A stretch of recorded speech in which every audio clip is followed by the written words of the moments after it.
So Dave, welcome to Newcastle. What's it like to come to these conventions when people know you so iconically as Darth Vader? Well, I love it actually. I'm really sort of.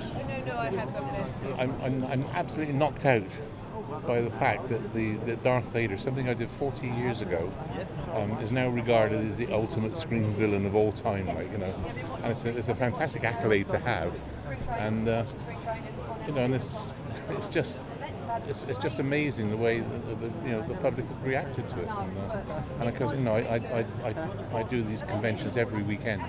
I've got 50 already lined up, for this year and into 2016, every weekend, and I get offers from all over the world, to do them.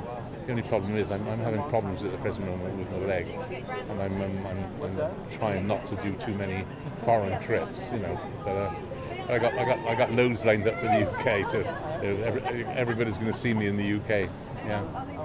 Well, you must have a lot of attention, particularly this year, because obviously there is a new Star Wars film on the way, and people just must be so excited who are fans of Star Wars.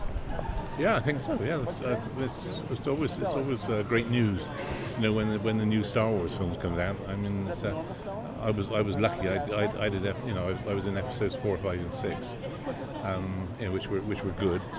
Now they're doing 7, 8, 9. Seven's in production now down at Pinewood. I don't know whether they finished it yet, but it's they've been working on it for quite a while. Unfortunately, I've not been invited down there to see anybody or do anything with them. So no, we just wait and see what happens. There is one thing which is happening, which is very, very interesting. Is that I've it's very, very well known fact that my voice was overdubbed for Star Wars, and they're making a film now all about me and my voice and the Darth Vader dialogue, and I'm going down to South Wales to next week to actually make the film and do all the Darth Vader dialogue as I should have done it originally. Yeah. So how does it feel to actually be recognised as yourself now? Because at the time, as you say, your voice was dubbed over, you were entirely clad in this big black costume. It must be quite gratifying that people know you, the man behind the mask, now.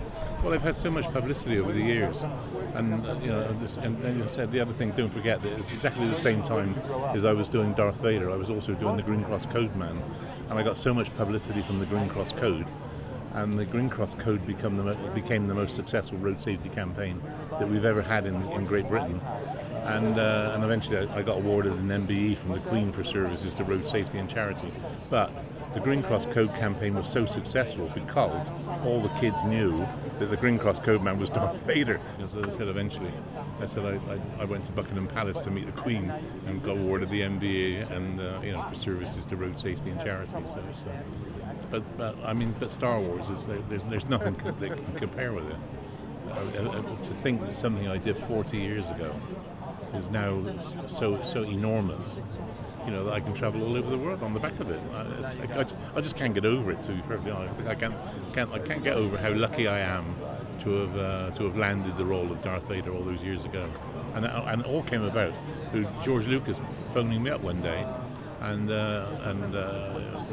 said, I'd like to talk to you about a film I'm doing, and I said, what is it? And he said it was a character called Darth Vader, and I said, excuse me asking you. I said, but I've never heard of you before, like George Lucas. And I said, how did you know of me? He said, I saw you in Clockwork Orange. He said, if you worked with Stanley Kubrick, he said, you're good enough for me. And that was it. And that's how I got Star Wars. Yeah.